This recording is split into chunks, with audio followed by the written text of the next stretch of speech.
என்னுடைய தவபலம், என்னுடைய வரபலம், என்னுடைய புண்ணிய செயல் எல்லாத்தையும் உங்களுக்கு அர்ப்பணம் பண்ணிட்டேன், என்னையே அர்ப்பணம் பண்ணிட்டேன், என் தலை தான் உங்களுக்கு 3வது அடின்னு கொடுத்தான். தலையில பாதத்தை பதித்து அவனை பாதாள லோகத்தில் அனுப்பினார். பாதாள லோகம் இருண்ட லோகம். அதைத்தான் இங்க புலிப்பாணி மகரிஷி அந்த 2வது அடியில சுட்டி காட்டுறார் பாருங்க. சீரப்பா சிறை கூடம் சென்றார் அப்பா.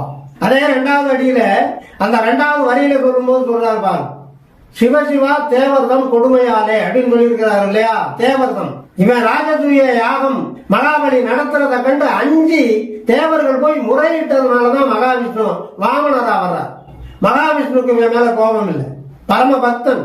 அதே நேரத்துல மகாபலி சக்கரவர்த்திக்கு தன்னை மிஞ்சி இந்த பூமண்டலத்துல தான தர்மம் செய்யறதுல சிறந்தவன் எவனுமே இல்லை அப்படிங்கிற அந்த தலைக்கணம், அகந்தை, ஆணவம், அதை குறைக்கணும்.